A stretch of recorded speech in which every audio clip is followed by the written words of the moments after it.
Tag TV US-Canada brings you news and views from White House and State Department's press briefing. Gentlemen, please join me in welcoming back to the APAC Policy Conference the Vice President of the United States, Mike Pence.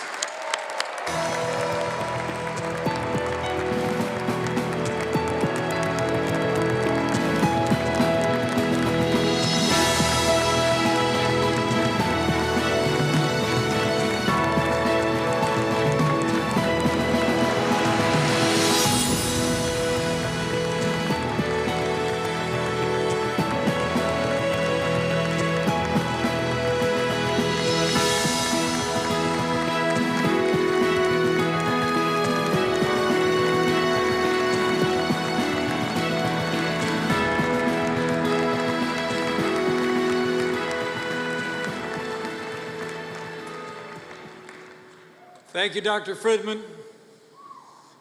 To my friend Howard Corr, to Ambassador David Friedman, members of the United States Congress, Israeli ministers, members of the Knesset, distinguished guests, to all who have come from near and far, it is great to be back at APAC, the largest and most influential gathering of the Friends of Israel in the United States of America.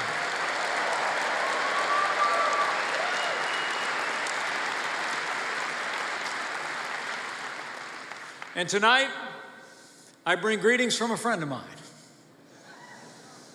and a great friend of the state of Israel, the most pro-life president, the most pro-Israel president in American history, the 45th President of the United States of America.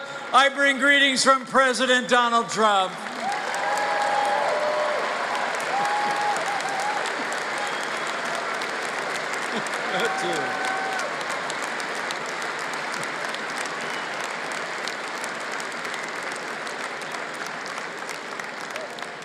You know, thanks to the President's leadership, the alliance between America and Israel has never been stronger. The friendship between our peoples has never been deeper. And I stand before you today on his behalf to convey a simple message. America stands with Israel today, tomorrow, and always.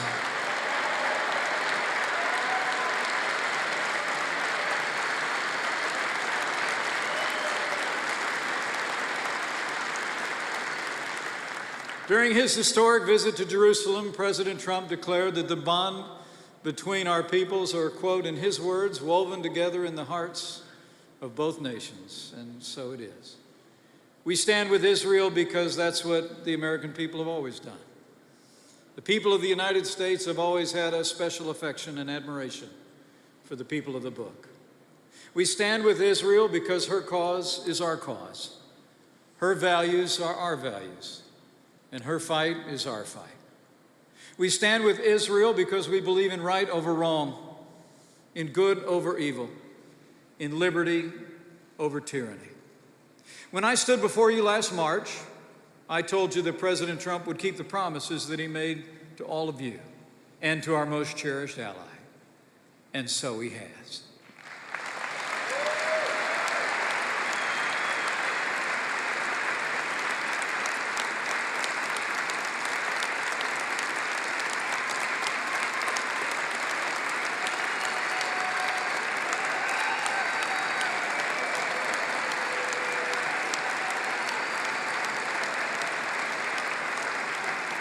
President Trump promised to ensure that Israel would have the resources and tools to defend itself by itself. And today, American support for the security of the state of Israel is greater than ever before.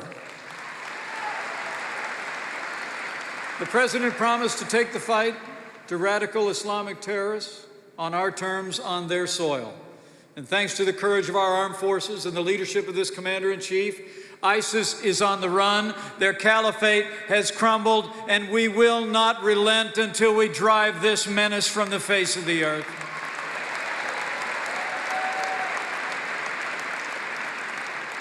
He promised to stand up to the leading state sponsor of terror.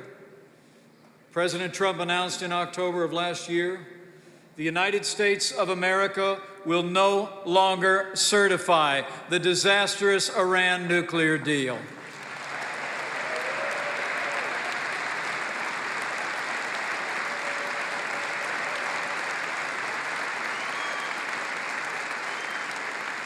And President Trump promised to stand up for the state of Israel and against anti-Semitism on the world stage.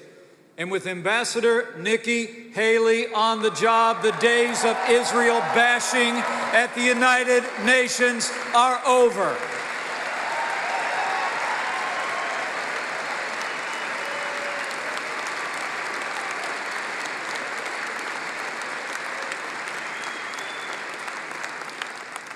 And while every president for the past 2 decades promised to recognize the capital of Israel, President Trump did more than promise, he delivered.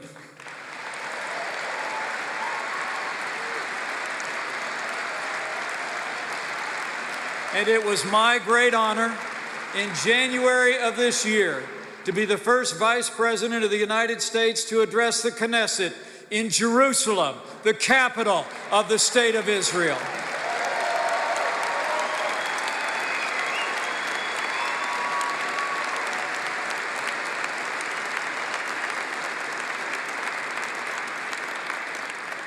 As the President said, by recognizing Jerusalem as Israel's capital, in his words, we finally acknowledge the obvious.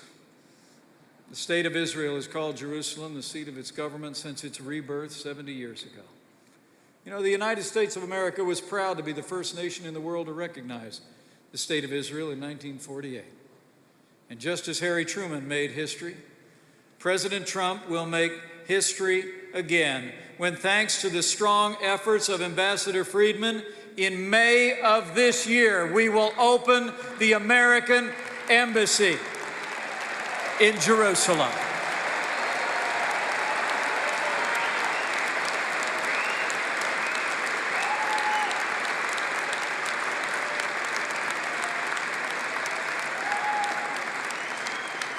Now, President Trump made his decision, as he said, in the best interest of the United States.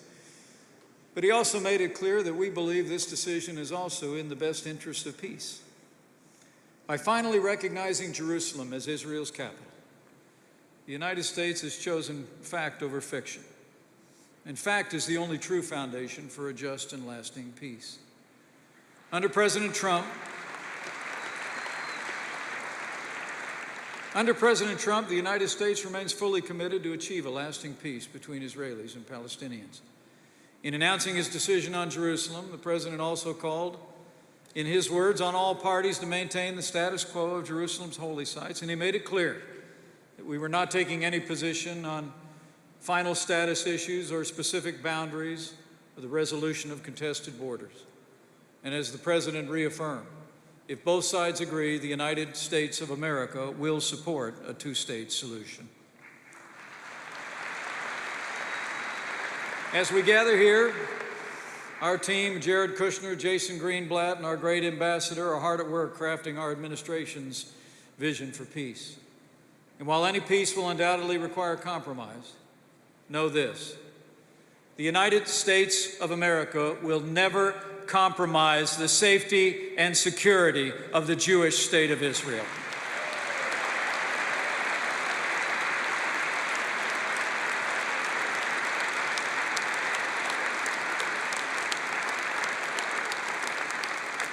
Now, we know that peace is possible because history records that Israel has made the very difficult decisions to achieve peace with its neighbors in the past. Over just the last few months, I've had the privilege also to travel to Egypt and Jordan, two nations with whom Israel has long enjoyed the fruits of peace.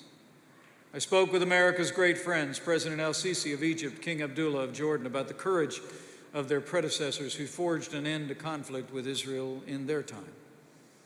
Last year in Saudi Arabia, President Trump convened an unprecedented gathering of leaders from more than 50 nations at the Arab Islamic American Summit. As we saw there, the winds of change are blowing across the Middle East. Long-standing enemies are becoming partners. Old foes are finding new ground for cooperation. And the descendants of Isaac and Ishmael are coming together in common cause to meet, as the President said, history's great test and conquer extremism and vanquish the forces of terrorism. And we will meet that test together.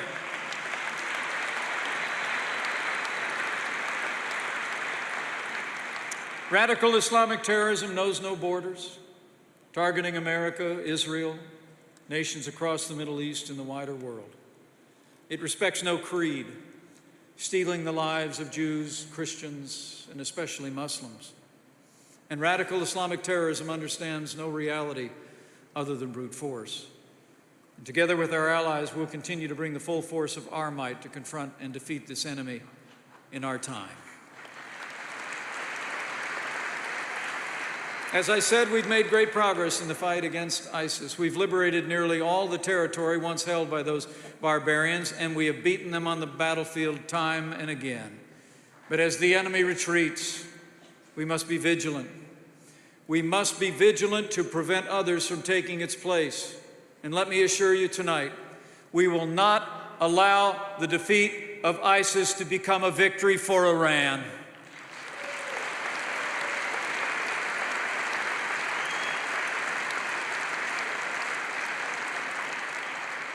Iran hopes to recreate the ancient Persian Empire under the modern dictatorship of the Ayatollahs. As we speak, that regime seeks to carve out a corridor of influence running through Iraq, Syria, and Lebanon, creating an unbroken passage for its armies and its ideology. Last year alone, Iran spent more than $4 billion to achieve its ends. And at this very hour, it aids and abets terrorist groups that sit on Israel's doorstep and fire rockets at her people. In just the past month, the mounting Iranian menace has been laid bare for all to see. The Iranian drone that breached Israel's borders in February was a brazen act of aggression. But Israel's swift and strong response sent a warning to Iran across the region that dangerous provocations will not go unchecked by Israel, America, or our allies.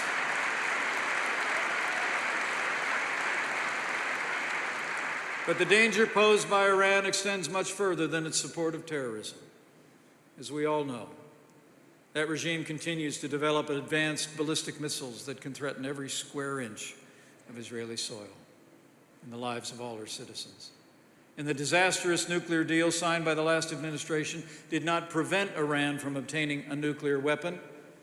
It merely delayed the day when that vile regime can gain access to the world's most deadly weapons. President Trump has called on the Congress and our European allies to enact real and lasting restraints on Iran's nuclear and ballistic missile ambitions. Earlier this year, the President waived sanctions to give our lawmakers and our allies time to act. But make no mistake about it, this is their last chance. Unless the Iran nuclear deal is fixed in the coming months, the United States of America will withdraw from the Iran nuclear deal immediately.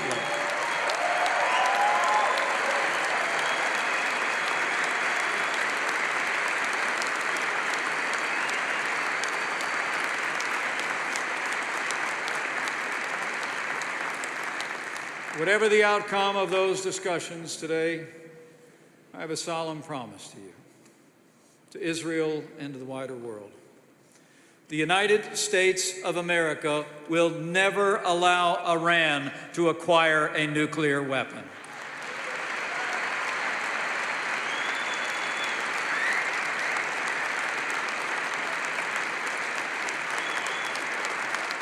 For 70 years, Israel has overcome every challenge it's faced.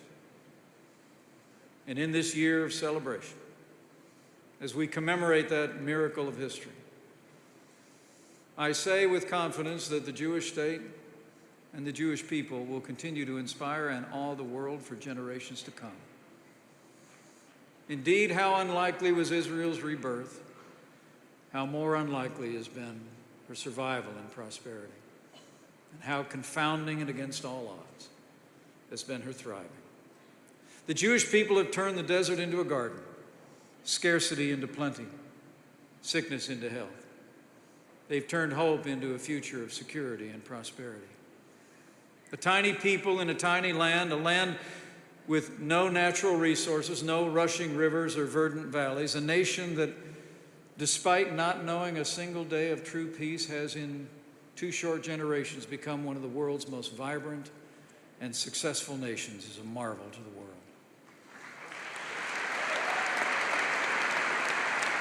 Today, Israel is a world leader in science and technology. That couldn't have happened without America's help. And now America's great and long investment in the state of Israel is paying real dividends for our people and for the world at large. Israel might be one of the smallest countries in the world, but it has one of the biggest footprints. Thanks to Israel's Nobel Prize-winning scientists, discoveries and innovations can be found in America's hospitals, our doctors' offices, our grocery stores. Israeli innovation is on our microprocessors, flash drives, smartphones, and so much more.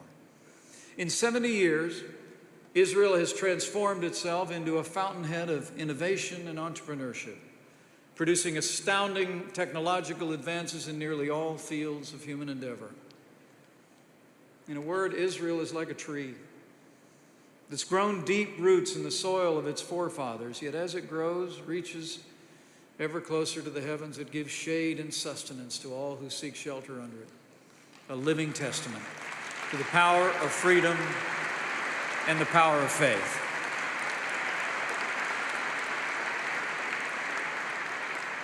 Because the story of Israel is a story of faith.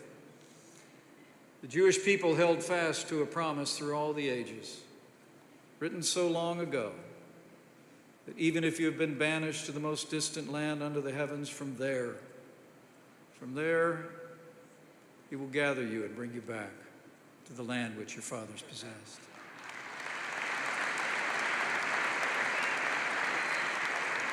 Through a 2,000-year exile, the longest of any people anywhere, through conquests and expulsions, inquisitions and pogroms, the Jewish people held on to this ancient promise.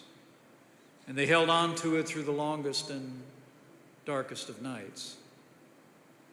A night Elie Wiesel proclaimed as 7 times sealed. A night that transformed the small faces of children into smoke under a silent sky. A night that consumed the faith of so many and that challenges the faith of so many still. To this day, we grieve the loss of 6 million martyrs of the Holocaust. And to this day, we marvel at the faith and resilience of a sacred and broken people once scattered, who just 3 years after walking through the valley of the shadow of death rose up to reclaim a Jewish future and rebuild a Jewish state.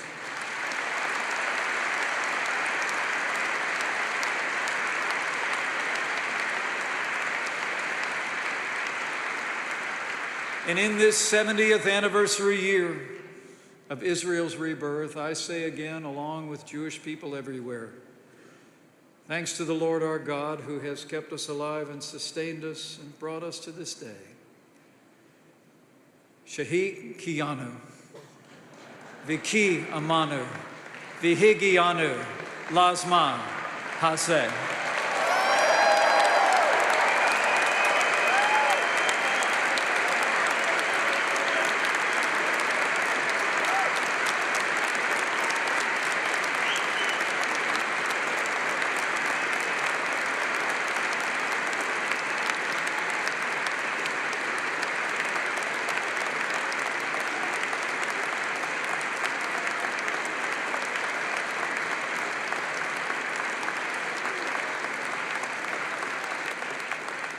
The miracle of Israel is an inspiration to the world, and the United States of America is proud to stand with Israel and her people as allies and cherished friends. So tonight, I close with faith. Faith in the good people of Israel and America, and in the immutable bonds of friendship between us. Faith in the alliance between our nations, nurtured by President Trump and leaders throughout the Congress in both parties that have ensured this alliance is stronger now than ever before. And faith in God that He will yet forge a brighter future where each can sit under their own vine and fig tree, and none shall make them afraid in the promised land.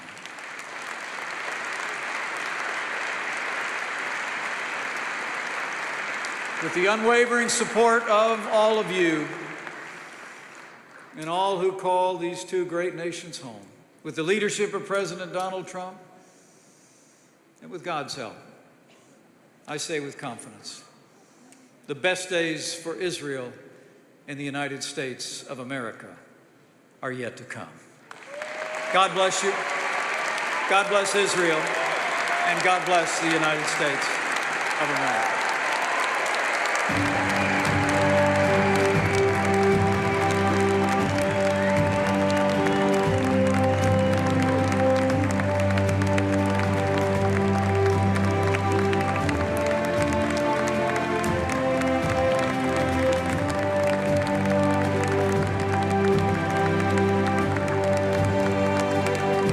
Tag TV US Canada brings you news and views from White House and State Department's press briefing.